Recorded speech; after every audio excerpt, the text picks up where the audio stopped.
उत्तर प्रदेश के मेरठ में 5 हत्याओं से पूरी तरह से दहल गया। मृतक एक ही परिवार के थे, जिसमें पति पत्नी और 3 बेटियां शामिल थीं।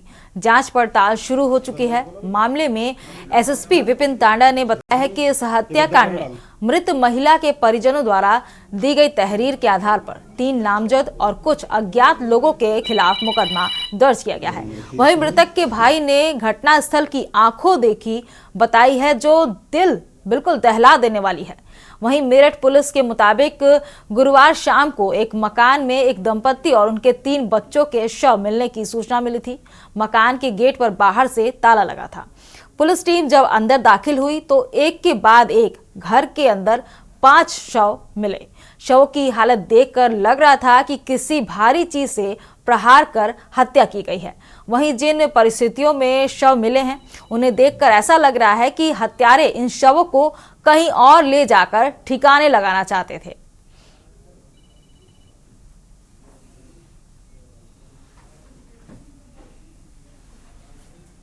थाना लिसाड़ी गेट में हत्या के प्रकरण में मृत महिला के परिजनों द्वारा दी गई तहरीर के आधार पर 3 नामजद और कुछ अन्य अज्ञात व्यक्तियों के खिलाफ मुकदमा दर्ज किया गया है। इनमें से 2 नामजद अभियुक्त और कुछ अन्य संदिग्धों को पुलिस ने हिरासत में लिया है, जिनसे पूछताछ की जा रही है। एक नामजद अभियुक्त अभी फरार है, जिसकी गिरफ्तारी के लिए टीमें लगाई गई हैं। इन सबके साक्ष्य संकलन करते हुए शीघ्र ही इस पूरे प्रकरण का अनावरण किया जाएगा। ऐसी खबर पर ज्यादा जानकारी के लिए हमारे संवाददाता राजू शर्मा जुड़ चुके हैं। राजू शर्मा, जैसा कि मेरठ में 5 हत्याओं से पूरा इलाका सनसनी में तब्दील हो चुका है, तो अभी फिलहाल इस हत्या की वजह सामने निकल कर आ रही है।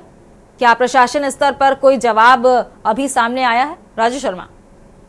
हाँ बिल्कुल, देखिए मैं आपको बता दूं कि मेरठ में हुए 5 लोगों के हत्याकांड के मामले में पुलिस ने कई लोगों को हिरासत में लिया है और लगातार जो पूछताछ का सिलसिला है वो अभी चल रहा है। लेकिन अभी पुलिस के जो बड़े अधिकारी है वो मीडिया को कुछ भी बताने के लिए तैयार नहीं है। लेकिन मेरठ के जो एसएसपी है विपिन तांडा, उन्होंने इतना जरूर बताया है कि 3 लोगों को नामजद करते हुए कई अन्य लोगों के खिलाफ मुकदमा दर्ज किया गया है और 6 से अधिक जो लोग हैं उन्हें हिरासत में लिया गया है पूछताछ के लिए। और अब जो पूछताछ है वो की जा रही है और जल्दी पूरे इस हत्याकांड का जो खुलासा है वो कर दिया जाएगा। लेकिन जिस तरीके से देखिए ये हत्याकांड हुआ है, 3 मासूम जो बच्चे थे उन्हें मौत के घाट उतारा गया और जो दंपत्ति थे उन्हें मौत के घाट उतारा गया, उनका गला रेता गया और फिर उनकी हत्या करके उनके ही बेड में उनके शव जो थे वो छुपा दिए गए थे और हत्यारे वारदात को अंजाम देने के बाद फरार हो गए थे। इसके बाद जो माहौल है पूरा गमगीन बना हुआ है और अभी भी जो शव है वो पोस्टमार्टम के लिए भेजे हुए हैं, वापस नहीं आए हैं। कल सुबह उम्मीद जताई जा रही है कि उनका अंतिम संस्कार किया जाएगा। जो परिजन है वो रो रो कर उनका बुरा हाल हुआ है और पूरे जो मामले का जल्दी खुलासा करने की वो मांग कर रहे हैं। राजू शर्मा, तमाम जानकारी साझा करने के लिए आपका बहुत बहुत शुक्रिया। मेरठ से आपको ये अहम खबर आपको बता रहे हैं, जहां 5 हत्याओं से पूरा मेरठ दहल उठा है। एक ही परिवार के हैं, पति पत्नी और 3 बेटियां शामिल थी।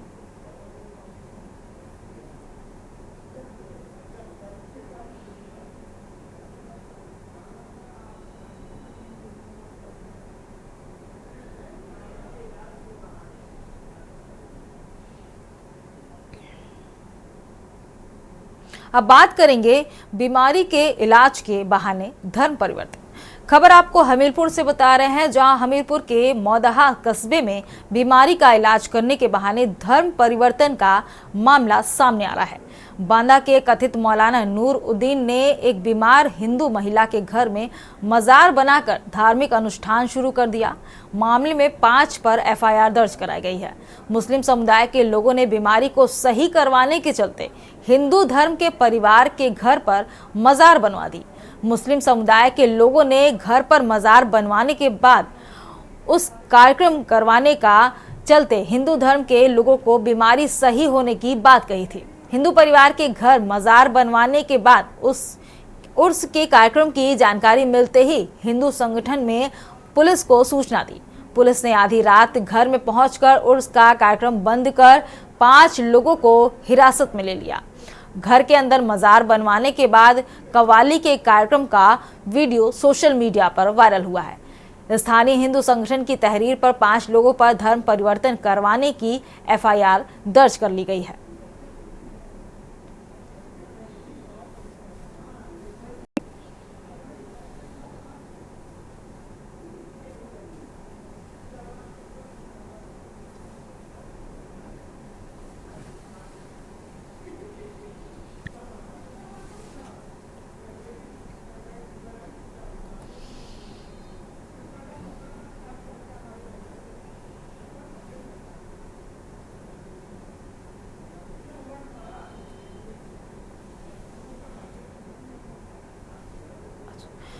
इसी खबर पर ज्यादा जानकारी के लिए हमारे संवाददाता सिद्धार्थ द्विवेदी जुड़ चुके हैं। सिद्धार्थ, जैसा कि हमीरपुर में बीमारी का इलाज करने के बहाने धर्म परिवर्तन का मामला सामने आ रहा है, तो क्या है पूरा मामला और इस मामले में अभी तक 5 लोगों को हिरासत में भी ले लिया गया है, तो अभी तक क्या पूरी अपडेट निकल कर आ रही है? जी बिल्कुल, आपको बता दें कि जब से ही बीजेपी सरकार बनी है, देश को हिंदू राष्ट्र बनाने की बड़ी बड़ी बातें की गई है, वहीं हमीरपुर मुख्यालय में बीते दिन एक धर्म परिवर्तन का मामला निकलकर सामने आया है, जहां पर एक पीड़ित परिवार जो लंबे समय से बीमार हालत में चला आ रहा था, उन्हें एक मौलाना से मुलाकात होती है। मौलाना से मुलाकात होने के बाद जो मौलाना है वो उन्हें इलाज का दावा करता है। दावे के बाद जो पीड़ित परिवार है मौलाना के कहने पे बातों में आ जाता है, तो कहीं ना कहीं जो मौलाना है वो घर पहुंचकर एक स्थायी रूप से मजार का निर्माण करता है, साथ ही धार्मिक अनुष्ठानों भी होना शुरू हो जाता है। वहीं जब आस पड़ोसी जो होते हैं लोग वो इस चीज का विरोध करते हैं। विरोध करने के बाद भी जो पीड़ित परिवार है वो मौलाना के झांसे में रहता है। साथ ही जो मौलाना है वो अपने गुर्गों के साथ में बीते दिन पीड़ित परिवार के घर पहुंचता है। वहां एक बड़ा धार्मिक कार्यक्रम करवाया जाता है, कव्वाली गाई जाती है, जिसके बाद वहां बैठा एक शख्स इस पूरे कार्यक्रम का एक वीडियो बनाकर वायरल करता है, जिसके बाद इस घटना का खुलासा होता है। वहीं जो पीड़ित परिवार है उसने मौलाना के ऊपर धर्म परिवर्तन करवाने का भी आरोप लगाया है। साथ ही इस पूरे मामले में जो पुलिस का रवैया रहा है, जो मौदाहा कस्बे की पुलिस है वो कहीं ना कहीं इस पूरे मामले से बेखबर रही थी। अगर सही समय पर पुलिस सतर्कता बरतती तो ये जो पीड़ित परिवार है इस पहले से ही अनदेखा होने के बाद खुलासा मामले के जल्द हो जाता। प्रशासनिक तौर पे क्या कार्रवाई की गई है? 5 लोगों की गिरफ्तारी भी बताई जा रही है इस मामले में। जी बिल्कुल, अपर पुलिस अधीक्षक मनोज गुप्ता से जब बात की गई तो मनोज गुप्ता ने बताया कि इस पूरे मामले में मौलाना समेत उसके 4 गुर्गों की मौके से ही गिरफ्तारी कर उन्हें जेल भेजा गया है। साथ ही कड़ी कार्रवाई करने की भी बात कही गई। जी सिद्धार्थ द्विवेदी जी, आपका बहुत बहुत शुक्रिया तमाम जानकारी साझा करने के लिए। हम बात कर रहे हैं हमीरपुर की, जहां बीमारी का इलाज करने के बहाने धर्म परिवर्तन का मामला सामने आया है।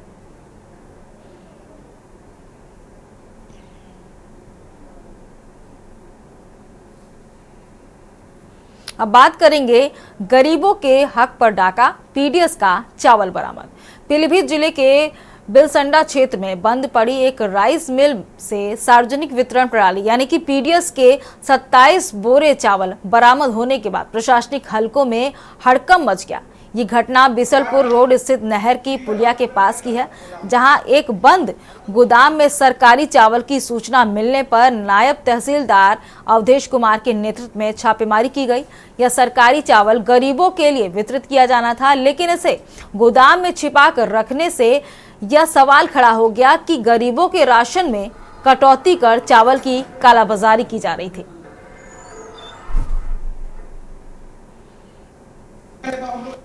हाँ, कल एक सूचना प्राप्त हुई है कि बिलसंडा नगर पंचायत के पास कुछ खाद्यान्न पकड़ा गया है। इस सूचना को प्राप्त होने ही तुरंत हमने क्षेत्रीय खाद्य अधिकारी और पोषण निरीक्षक को मौके पे भेजा था। क्योंकि कल रात हो गई थी, इसलिए वहाँ मौके पे गोदाम को सील कर दिया गया है। आज प्रातःकाल पुनः वो लोग गए हैं और गोदाम खोल दी गई है और जांच पड़ताल की जा रही है। अगर वो PDS का खाद्यान्न पाया जाता है तो दोषियों के विरुद्ध FIR कराई जाएगी। सर, राइस मिल मालिक के ऊपर कोई कार्रवाई अभी तक नहीं, हम तो PDS के खाद्यान्न के आधार पे जो प्रोपराइटर हैं उनके विरुद्ध FIR कराएंगे।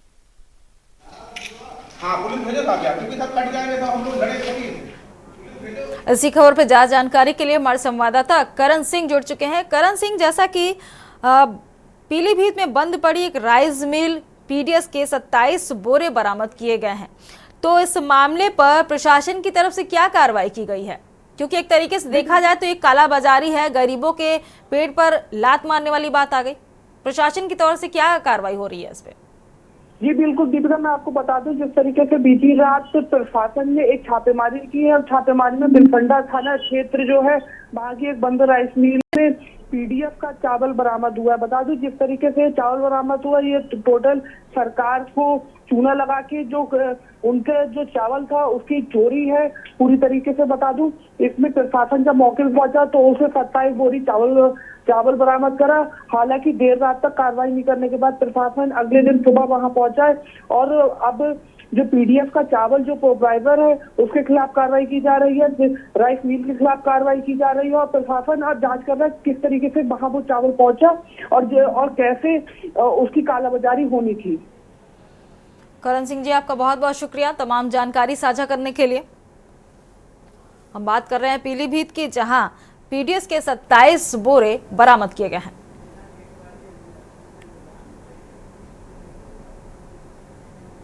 बिना गेट वाली एम्बुलेंस खतरे में जान, लेकिन एक छोटे से ब्रेक के बाद। आप देख रहे हैं के न्यूज, खबरों का सारथी।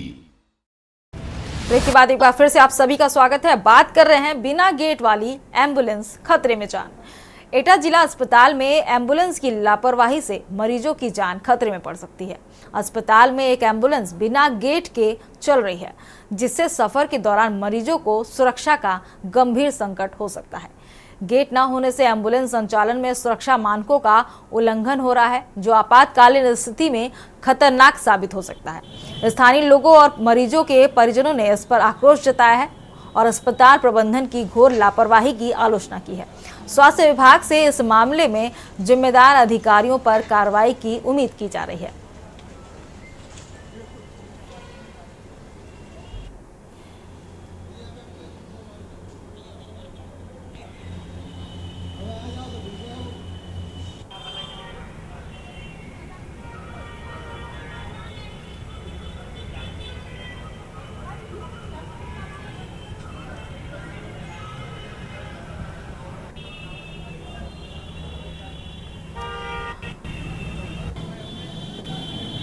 बात कर रहे हैं एटा जिला के, जहां सरकारी अस्पताल में बिना गेट वाली एम्बुलेंस लगातार रफ्तार भर रही है और ये खतरे की घंटी है। कभी भी एक बड़ा हादसा सामने आ सकता है। ताज्जुब वाली बात यह है कि अभी तक स्वास्थ्य महकमा पूरी तरीके से आंखें बंद किए हुए है। शायद किसी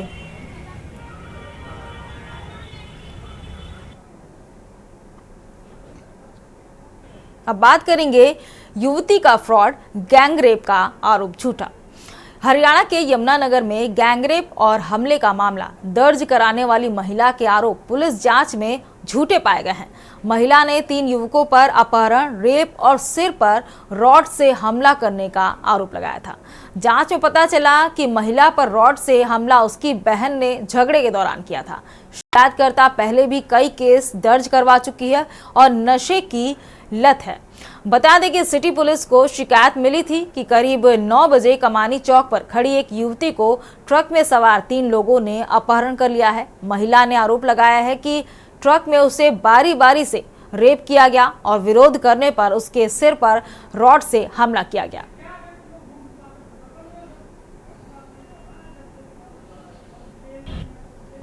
पीड़िता ने मेरे को कंप्लेंट दी कि मैं 9 बजे कमानी चौक पे खड़ी थी, वहाँ पे एक ट्रक था, वो उसमें 3 लोग थे और उन्होंने मेरे को ज़बरदस्ती ट्रक में बिठाया और मेरे को 2-3 घंटे ट्रक में ही घुमाते रहे और ट्रक में घुमाने के साथ मेरे बारी बारी से उन्होंने मेरे साथ गलत काम किया और मेरे सिर पे रोड मारी। उसके बाद हम सुबह इसके घर गए तो इसके परिवार वालों ने बताया कि ये दोनों बहनों की आपस में लड़ाई हो गई थी, तो इसकी बहन जो इसके सिर पे चोट लगी है वो इसकी बहन ने डंडा मारा उससे लग रही है। बाकी जो जिनके ऊपर एलिगेशन था उनसे हमने पूछताछ की, बट उन्होंने अभी कोई इसके साथ गलत काम नहीं किया। इस खास पेशकश में फिलहाल मेरे साथ इतना ही। आप देखते रहिए न्यूज़ इंडिया। नमस्कार।